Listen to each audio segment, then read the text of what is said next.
Hello everyone, welcome to railway study Adda. आज हम लोग प्रैक्टिस सेट 7 को करेंगे। क्वेश्चन नंबर 1 को पढ़ते हैं हम। 4 kg द्रव्यमान की एक वस्तु क्षैतिज दिशा में 5 मीटर प्रति सेकंड की गति से बढ़ रही है। इसकी गति 10 मीटर प्रति सेकंड तक बढ़ाने के लिए इस पर किया गया कार्य कितना होगा। इसको निकालने के लिए हम एक तरीका बता रहे हैं। जैसे क्या दिया हुआ है, m बराबर मेरा दिया हुआ है, m बराबर 4 kg था। फिर यानी कि फर्स्ट वेग v1 बराबर मेरा दिया हुआ था 5 मीटर प्रति सेकंड, v2 बराबर दिया हुआ था 10 मीटर प्रति सेकंड। तो w बराबर क्या हो जाएगा, तो हाफ mv² होता है ना, हाफ mv²। वैसे ही v2 का स्क्वायर माइनस v1 का स्क्वायर, इसको निकाल लेंगे।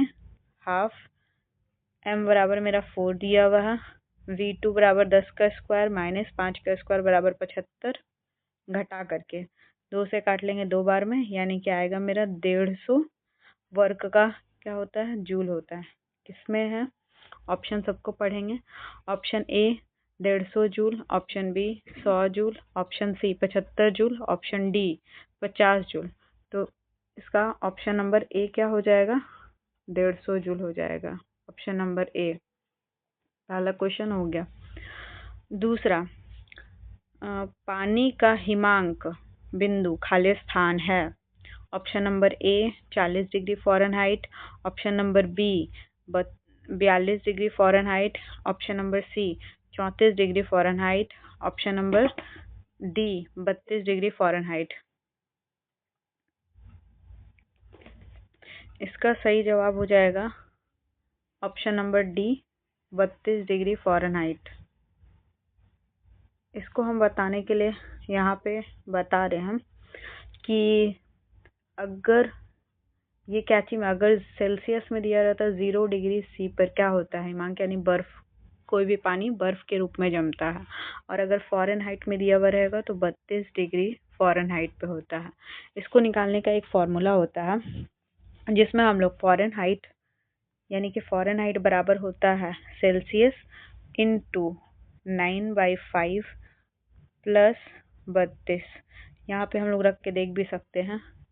सेल्सियस यानी कि सेल्सियस 0 डिग्री सेल्सियस पर मेरा पानी जमता तो 0, तो ये पूरा तो खत्म ही हो जाएगा, तो बचेगा बस 32, तो यानी 32 डिग्री फ़ारेनहाइट। अब हम लोग क्वेश्चन नंबर 3 पे आते हैं। एक प्रतिबिंब का आवर्धन प्लस में 1.5 है तथा गोलीय दर्पण से वस्तु की दूरी 3 सेंटीमीटर है। प्रतिबिंब खाली स्थान पर बनेगा।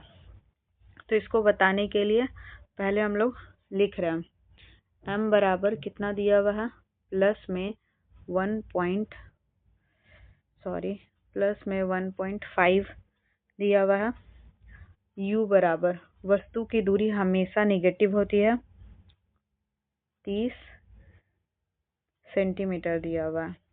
क्योंकि चाहे कैसो भी दर्पण हो, चाहे दर्पण उत्तल हो चाहे अवतल हो, तो वस्तु अगर मान लीजिए यहाँ पे रख रहे तो हमेशा ये इसका इधर साइड हम लोग पॉजिटिव लेते हैं, इसके इधर साइड हम लोग नेगेटिव लेते हैं, तो ये तो हमेशा नेगेटिव ही रहेगा वस्तु दूरी। और m बराबर क्या फॉर्मूला होता है, दर्पण वाले सूत्र में होता है m बराबर मेरा -v/u। तो हमको क्या निकालना है, v निकालना है। m मेरा दिया हुआ है 1.5, यानी 1.5 बराबर -v बटा में -30। इसको इधर ला करके क्या कर देंगे, मल्टीप्लाई करेंगे। जब मल्टीप्लाई करेंगे तो क्या आएगा, माइनस से माइनस ये कट जाएगा और ये 45 आएगा, और ये आंसर क्या चीज में आएगा, प्लस में आएगा। जब प्लस में आएगा यानी कि ये पॉजिटिव आएगा, तो पॉजिटिव आएगा तो पॉजिटिव ये बताता है कि प्रतिबिंब जो है वो दर्पण के 45 मीटर क्या हुआ दूरी पर बनेगा, और प्रतिबिंब कैसा बनेगा, तो आभासी बनेगा। तो इसको पढ़ लेना है। ऑप्शन नंबर ए दर्पण के पीछे 45 सेंटीमीटर की दूरी पर, ऑप्शन नंबर बी दर्पण के सामने 20 सेंटीमीटर की दूरी पर। ऑप्शन नंबर सी, दर्पण के पीछे 20 सेंटीमीटर की दूरी पर। ऑप्शन नंबर डी, दर्पण के सामने 45 सेंटीमीटर की दूरी पर। अभी हम बताएं तो ये तीनों में से कोई आंसर नहीं होगा। इसका आंसर हो जाएगा ऑप्शन नंबर ए, 45 सेंटीमीटर की दूरी पर और दर्पण के पीछे बनेगा। प्रतिबिंब बनेगा कैसा, तो ये भी बताएं कैसा बनेगा, आभासी और सीधा बनेगा। अब हम लोग नेक्स्ट क्वेश्चन पे जाते हैं। क्वेश्चन नंबर 4, जब कोई किरण उत्तल लेंस के मुख्य अक्ष के समानांतर आपतित होती है तो अपवर्तित किरण खाली स्थान से होकर गुजरती है। चाहे वो लेंस हो चाहे वो दर्पण हो, जब कोई भी किरण समानांतर मुख्य अक्ष के समानांतर जाती है तो वो हमेशा और हमेशा फोकस से ही होकर के गुजरती है। तो इसका आंसर डायरेक्टली भी हम लोग लगा सकते हैं। ऑप्शन नंबर ए, मुख्य फोकस। ऑप्शन नंबर बी, मुख्य अक्ष। ऑप्शन नंबर सी, वक्रता केंद्र। ऑप्शन नंबर डी, प्रकाशिक केंद्र। तो इसका सही जवाब हो जाएगा ऑप्शन नंबर ए, मुख्य फोकस, यानी ऑप्शन नंबर ए इसका क्या है, सही जवाब है। पहले तो उत्तल लेंस बनेगा कैसे, उत्तल लेंस बनेगा ऐसे, ये हुआ उत्तल लेंस। उस समय जो फिगर बना मेरे मुंह से निकल गया, वो गलत था थोड़ा, वो लेंस का ही था। दर्पण बोल दिए और लेंस का फिगर बना दिए, दिमाग से निकल जाता है कभी कभी। तो ये है समानांतर, अक्ष के समानांतर जाएगी और यहाँ से जो गुजरेगी यही मेरा फोकस कहलाएगा। विद्युत क्वेश्चन नंबर 5 पे हम लोग आते हैं। विद्युत परिपथ में खाली स्थान की गति से विद्युत धारा बनती है। Option number A, electron. Option number B, neutron. Option number C, electrode. Option number D, proton. तो इसका सही आंसर जो विद्युत धारा, उस दिन भी हम समझा रहे थे तो हम बताए थे कि जब भी विद्युत धारा प्रवाहित होती है तो वो इसमें क्या प्रवाहित होता है, तो इलेक्ट्रॉन प्रवाहित होता है। तो इसका सही जवाब हो जाएगा ऑप्शन नंबर ए। 5 का क्या हो जाएगा, ऑप्शन नंबर ए, इलेक्ट्रॉन हो जाएगा। इलेक्ट्रॉन की खोज किसने की, इसको ध्यान रख लेना है। तो जे थॉमसन ने इलेक्ट्रॉन की खोज किया। इसमें और दूसरा क्वेश्चन क्या बन सकता है, चलिए इतना बहुत है। अब हम लोग नेक्स्ट क्वेश्चन पे आते हैं। नेक्स्ट क्वेश्चन कह रहा है कि किसी प्रतिरोधक के माध्यम से प्रवाहित होने वाली धारा इसके खाली स्थान के व्युत्क्रमानुपाती होती है। तो किसके व्युत्क्रमानुपाती होती है, इसके लिए हम लोग क्या पढ़ चुके हैं, ओम का नियम पढ़ चुके हैं। प्रतिरोधक के लिए हम बार बार बताए हैं क्या होता है, धारा और प्रतिरोध दोनों दिया हुआ है। तो इसको हम लोग क्या कर सकते हैं, एक बार लिख करके देख सकते हैं। V इक्वल टू क्या होता है, आई आर, और आई का ही बोल रहा है तो आई बराबर क्या हो जाएगा, V बटे में आर। व्युत्क्रमानुपाती होती है, किसके व्युत्क्रमानुपाती होती है, तो आर बराबर रेसिस्टेंस, जिसको इंग्लिश में क्या बोलते हैं, प्रतिरोध बोलते हैं। तो ऑप्शन पढ़ ले रहे हैं। ऑप्शन नंबर ए, विभवांतर। ऑप्शन नंबर बी, प्रतिरोध। ऑप्शन नंबर सी, विद्युत धारा। ऑप्शन नंबर डी, ताप। तो 6 का क्या हो जाएगा, सही आंसर हो जाएगा ऑप्शन नंबर बी, क्या हो जाएगा, प्रतिरोध। इसका सही जवाब है option number B. Question number 7 पे आते हैं। फ्लेमिंग के बाएं हाथ के नियम में अंगूठे और मध्यमा उंगली के बीच का कोण कितना होता है।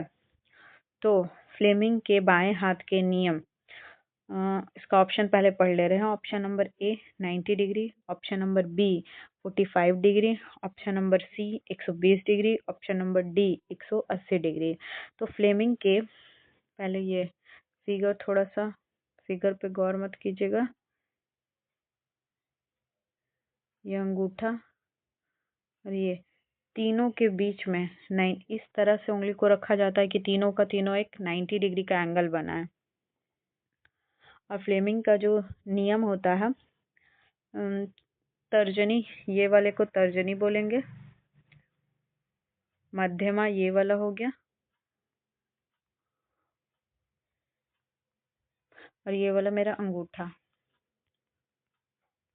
अंगूठा अंगूठा हमेशा किसकी दिशा बताता है, तो अंगूठा मेरा बल की दिशा बताएगा। इसको ध्यान रखना, फोर्स के। और फिर तर्जनी किसकी बताएगा, मैग्नेटिक इफेक्ट यानी कि थोड़ा ध्यान मेरा हिंदी में थोड़ा सा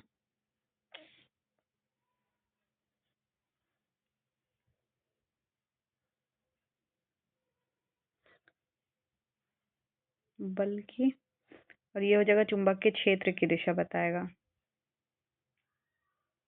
और मध्यमा किसकी बताएगा? तो विद्युत धारा की बताएगा।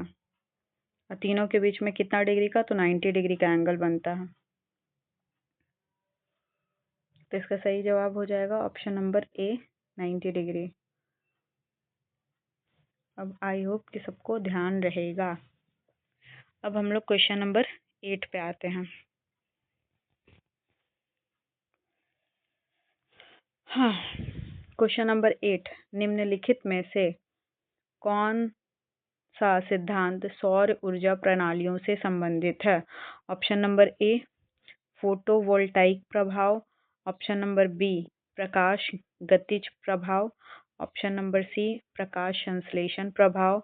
ऑप्शन नंबर डी, प्रकाश वैद्युत प्रभाव। तो इसका सही जवाब हो जाएगा ऑप्शन नंबर ए, फोटोवोल्टेइक प्रभाव। फोटोवोल्टेइक प्रभाव वैसा सिद्धांत हुआ जिसमें जब प्रकाश, वो जो एक तरह का सेल हम लोग लगाए हैं उस पर जो आएगा, उसमें जो फोटोन उपस्थित रहेगा वो उसको क्या करेगा, ऊर्जा, वो ऊर्जा को विद्युत ऊर्जा में, सौर ऊर्जा को क्या कर देगा, विद्युत ऊर्जा में चेंज कर देगा। और यही क्वेश्चन में पूछ रहा है कि सौर ऊर्जा की प्रणाली पर कौन काम करता है। तो यही इसका जो सही जवाब हो जाएगा, फोटोवोल्टेइक प्रभाव। अब हम लोग अगले नेक्स्ट क्वेश्चन पे आते हैं। पुराने जाइलम में किस प्रकार के अपशिष्ट उत्पादों को संग्रहित किया जाता है? ऑप्शन नंबर ए, वृद्धि संवर्धक पदार्थ। ऑप्शन नंबर बी, रेजिन और गोंद। ऑप्शन नंबर सी, यूरिक अम्ल। Option number D, ammonia, urea और अमीनो अम्ल। तो इसका सही जवाब हो जाएगा, अपशिष्ट पदार्थ का बात कर रहा है तो इसका सही जवाब हो जाएगा ऑप्शन नंबर बी, 9 का हो जाएगा ऑप्शन नंबर बी, रेजिन और गोंद। ऐसा होता है जो कि पुराने जाइलम में, जाइलम क्या करता है, जाइलम एक तरह का उत्तक हुआ जो पौधों में पाया जाता है। उसका कार्य होता है जाइलम का जल, पूरे पौधे में जल का संवहन करना, यानी जल को एक जगह से दूसरी जगह ले जाने का कार्य करता है। तो इसका अपशिष्ट उत्पाद क्या हो जाएगा? अपशिष्ट यानी उसको बाहर निकालने वाला उत्पाद जो उसके लिए हानिकारक है, पौधे के लिए हानिकारक है। तो इसका हो जाएगा सही जवाब रेजिन और गोंद हो जाएगा। अब हम लोग क्वेश्चन नंबर 10 पे आते हैं। क्वेश्चन नंबर 10 में बोल रहा है खाली स्थान जंतुओं का सबसे बड़ा समूह है। Option number A, nematoda. Option number B, arthropoda. Option number C, annelida. Option number D, mollusca. Option number B इसका सही जवाब हो जाएगा, ऑर्थ्रोपोडा। ऑर्थ्रोपोडा एक ऐसा जंतु जगत का सबसे बड़ा संघ होता है, ऑर्थ्रोपोडा, इसको बस याद रखना है। और इसका एग्जाम्पल, 2-4 एग्जाम्पल को बस ध्यान रख लेना। ऑर्थ्रोपोडा में क्या क्या आता है, जितने भी कीट फतिंगा ये सब जो होता है सारे ऑर्थ्रोपोडा में आते हैं। जैसे कि एग्जाम्पल हो जाएगा जैसे तिलचट्टा, झींगा, केकड़ा, तितली, ये सब क्या है, इसके एग्जाम्पल हैं। अब हम लोग क्वेश्चन नंबर 11 पे आते हैं। Question number 11,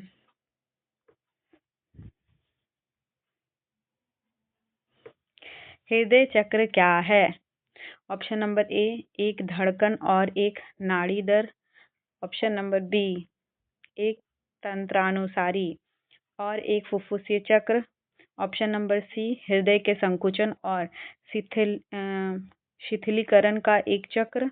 option number D, 2 बार एंट्रियोवेंट्रिकुलर कपाट का खुलना।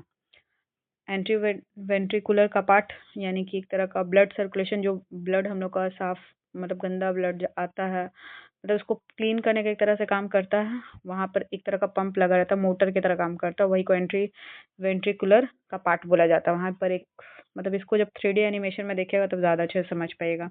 इसका सही जवाब हो जाएगा ऑप्शन नंबर सी, हृदय का संकुचन और शिथिलन का एक चक्र होता है जिसको हृदय चक्र कहते हैं। अब हम लोग क्वेश्चन नंबर 12 पे आते हैं। खाली स्थान मांसपेशियों को हड्डियों से जोड़ता है। ऑप्शन नंबर ए, उपास्थि। ऑप्शन नंबर बी, सिरा। ऑप्शन नंबर सी, आरोलर। ऑप्शन नंबर डी, स्नायु बंधन। तो इसका सही जवाब हो जाएगा ऑप्शन नंबर बी, सीरा। सीरा को ही इंग्लिश में टेंडन कहते हैं, ध्यान रखना है। तो मांसपेशियों को हड्डी से जोड़ने का काम टेंडन का होता है। और अगर मतलब दोनों भी, हिंदी भी याद रखना है और इंग्लिश भी याद रखना है, क्योंकि कहीं कहीं पे क्या करेगा, टेंडन लिख के दे देगा। तो टेंडन, टेंडन या फिर इसको कंडराएं, कंडरा भी कहते हैं। तो तीनों नाम याद रखना, शीरा, टेंडन और कंडरा। कहीं मतलब हर जगह अलग अलग कर देता है। अब हम लोग क्वेश्चन नंबर 13 पे आते हैं।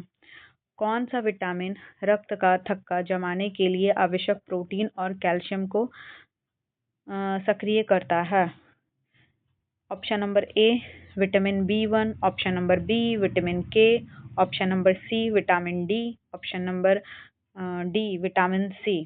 तो इसका सही जवाब हो जाएगा, रक्त का थक्का कहीं पे भी आएगा, आंख बंद करके लगा देना है, विटामिन, विटामिन के क्या है इसका सही जवाब है, यानी कि 13 का ऑप्शन बी बिल्कुल सही है।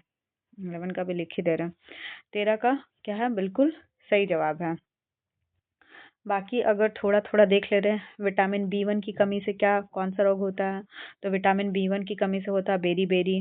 विटामिन डी की कमी से क्या होता है? तो विटामिन डी की कमी से हो जाता है रिकेट्स होता है। विटामिन सी की कमी से क्या हो जाता है? तो स्कर्वी हो जाता है, जो कि दांत में यानी मसूड़े में होने वाला रोग है। अब हम लोग क्वेश्चन नंबर 14 पे आते हैं। क्वेश्चन नंबर 14 में क्या कह रहा है? भ्रूण के मस्तिष्क को नुकसान पहुंचाने वाली जीका वायरस खालिस्तान द्वारा वहन होता है। ऑप्शन नंबर ए मच्छर, ऑप्शन नंबर बी जल, ऑप्शन नंबर सी वायु, ऑप्शन नंबर डी भोजन। तो इसका सही जवाब हो जाएगा ऑप्शन नंबर ए मच्छर के द्वारा। जीका वायरस किसके द्वारा फैलता है? यानी कि मच्छर के द्वारा। और जीका वायरस कब होता है? जब मतलब कि गर्भ अवस्था में जो महिला होती है ना, उस समय अगर मतलब ये मच्छर अगर काट ले तो बच्चे को क्या हो जाता है, नुकसान हो जाता है। मतलब बच्चे का पूर्ण तरीके से मस्त मतलब उसका सर थोड़ा सा अलग, नॉर्मल बच्चे से उसका सर थोड़ा सा अलग टाइप का दिखाई देता है। अब हम लोग आते हैं क्वेश्चन नंबर 15 पे। बबूल के वृक्ष जैसे विभिन्न प्रकार के वृक्षों द्वारा उत्पादित गोंद है। ऑप्शन नंबर ए इन पादपों का अपशिष्ट उत्पाद, ऑप्शन नंबर बी खराब स्वास्थ्य या संक्रमण का संकेत, ऑप्शन नंबर सी संग्रहित भोजन का एक रूप, ऑप्शन नंबर डी एक कीट विकर्षक पदार्थ। तो इसका सही जवाब हो जाएगा, क्या हो जाएगा? ऑप्शन नंबर ए इसका सही जवाब है। क्या करता है इन पादपों का, क्या है, बबूल के वृक्ष में मतलब उत्पादित, अभी गोंद के लिए बताए थे कि पादपों का क्या है, एक तरह का अपशिष्ट उत्पाद है। अपशिष्ट यानी कि जो बेकार होता है वो मतलब बाहर निकलता है। अब हम लोग क्वेश्चन नंबर 16 पे आते हैं। क्वेश्चन नंबर 16 में क्या कह रहा है? फोटोसिंथेसिस के किस स्तर पर ग्लूकोज का निर्माण होता है? ऑप्शन नंबर ए रोशनी पर निर्भर प्रतिक्रियाएं, option number B Calvin cycle, option number C fermentation, option number D oxidation. तो इसका सही जवाब हो जाएगा option number B Calvin cycle. Calvin cycle एक तरह का साइकिल या चक्र बोलिए हुआ, जिसमें मतलब क्या होता है, एक रासायनिक क्रिया है जिसमें ग्लूकोज का क्या होता है, ग्लूकोज का निर्माण होता है। तो इसका सही जवाब हो जाएगा 16 का ऑप्शन नंबर बी, इसका बिल्कुल सही आंसर है। अब हम लोग क्वेश्चन नंबर 17 पे आते हैं। सामान्यतः किस पेड़ की टहनी का उपयोग दांत साफ करने के लिए किया जाता है? ऑप्शन नंबर ए आम, ऑप्शन नंबर बी नीम, ऑप्शन नंबर सी सागौन, ऑप्शन नंबर डी केला। तो इसका सही जवाब हो जाएगा ऑप्शन नंबर बी, इसका सही जवाब हो जाएगा ऑप्शन नंबर बी नीम। इसका क्या है, सही जवाब है नीम का। ये तो ऑलमोस्ट सभी को पता ही होगा। अब हम लोग नेक्स्ट क्वेश्चन पे मूव करते हैं। निम्नलिखित का मिलान करें, यानी मिलान करना है। त्वचा, वसीय उत्तक, दूसरा उपास्थि, स्ट्रेटिफाइड स्क्वेमस एपिथेलियम, एक तरह का टिश्यू का सबका नाम दिया हुआ है, तो हम लोग को वही पहचान करना कौन किस तरह का टिश्यू है। कंकाली मांसपेशियां, स्ट्रेटेड मांसपेशियां, सब सबक्यूटेनियस परत, जड़ों की सतह। तो ऑप्शन ए पहले त्वचा का क्या हो जाएगा, स्ट्रेटोफाइड स्क्वेमस एपिथेलियम, यानी कि ए का बी, ध्यान देना है, यानी ऑप्शन नंबर ए मेरा होगा नहीं, ऑप्शन नंबर बी नहीं होगा, यानी सी और डी हो सकता है। उपास्थि का क्या हो जाएगा, तो उपास्थि जोड़ों की सतह में पाया जाता है, तो इसका डी यानी 2 का डी, दोनों का भी वही है। कंकाली मांसपेशियां किस में पाई जाती है, तो कंकाली मांसपेशियां मेरा हो जाएगा ऑप्शन 3 का सी।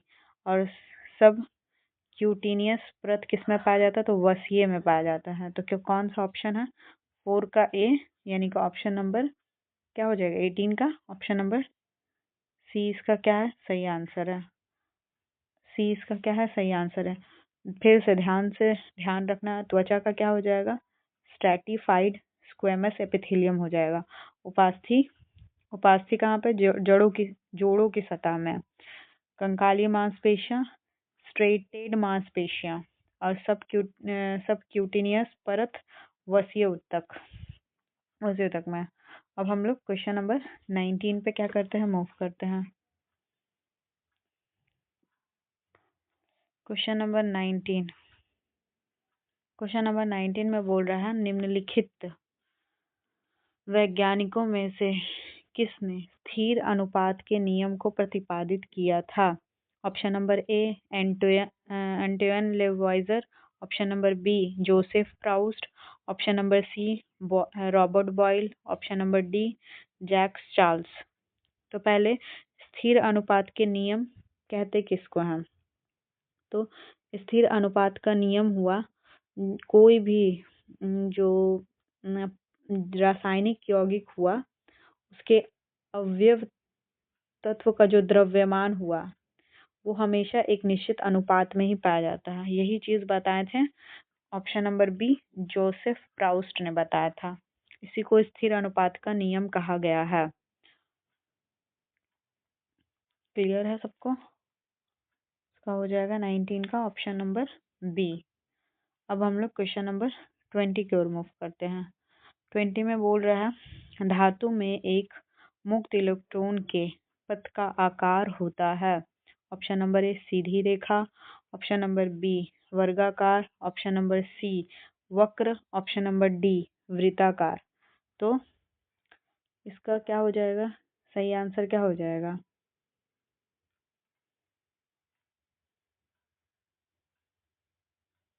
धातु में एक मुक्त इलेक्ट्रॉन के पथ का आकार होता है।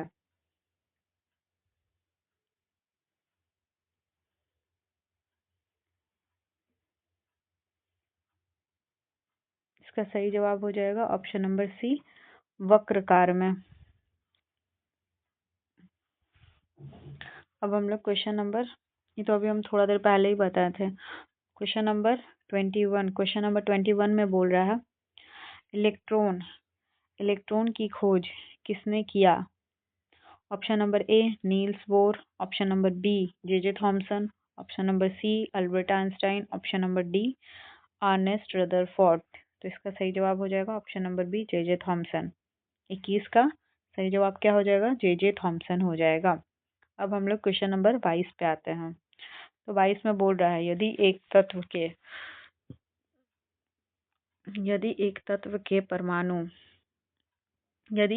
के परमाणु के नाभिक में 11 प्रोटॉन और 12 न्यूट्रॉन होते हैं तो तत्व का द्रव्यमान संख्या क्या होगा। इसको बताने के लिए पहले हम बता दें द्रव्यमान संख्या निकाला कैसे आता है। द्रव्यमान संख्या बराबर हो जाएगा मेरा प्रोटॉन की संख्या प्लस न्यूट्रॉन की संख्या। तो जो दिया हुआ है 11 + 12 बराबर कितना हो गया 23, यानी यही मेरा क्या हो गया द्रव्यमान संख्या हो गया। तो यदि यहाँ पे देख ले रहे हैं, ऑप्शन देख ले रहे हैं, option number A 11, option number B 35, option number C 12, option number D 23। तो इसका सही जवाब क्या हो जाएगा ऑप्शन नंबर डी 23 हो जाएगा। इसका सही जवाब है ऑप्शन नंबर डी। अब हम लोग क्वेश्चन नंबर 23 पे आते हैं। किसी तत्व की संयोजक शक्ति क्या कहलाती है?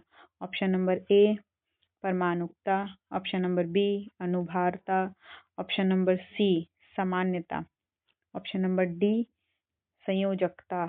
तो इसका सही जवाब हो जाएगा ऑप्शन नंबर डी, तत्व की संयोजन शक्ति। संयोजन मतलब एक तरह के जोड़ने की शक्ति क्या कहलाती है? तो संयोजकता कहलाती है। संयोजन जैसे उस दिन हम बताए थे कि एक एग्जाम्पल दे रहे हैं आप लोग को।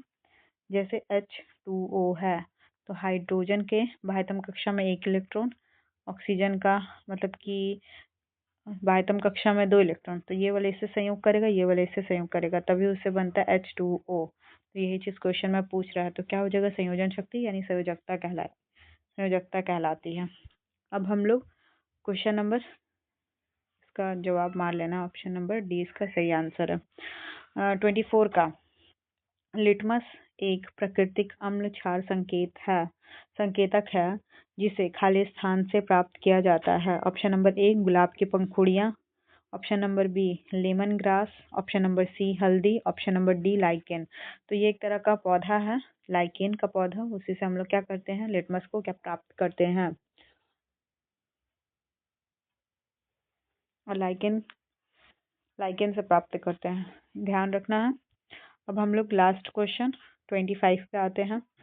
अब पूछ रहा है एल्केन का सामान्य सूत्र है खाली स्थान। Option number A CnH2n-2, option number B CnH3n-3, CN, option number C और CnH2n+2, option number D CnH2n। तो इसका सही आंसर हो जाएगा ऑप्शन नंबर सी CnH2n। एल्केन का ध्यान रखना, कार्बन कार्बन के बीच में जो एक बॉन्ड बनता है, कार्बन कार्बन के बीच डबल बॉन्ड बनता है, कार्बन कार्बन के बीच ट्रिपल बॉन्ड बनता है, बस इतना ही तक बॉन्ड बनता है। अगर कार्बन कार्बन के बीच एक बॉन्ड बन रहा है तो एल्केन ग्रुप में आ जाएगा। तो इसी का फॉर्मूला हो जाएगा, सॉरी राइटिंग आज बहुत खराब हो रहा है, CnH2n+2। और जब डबल बॉन्ड बन रहा है इसको एल्कीन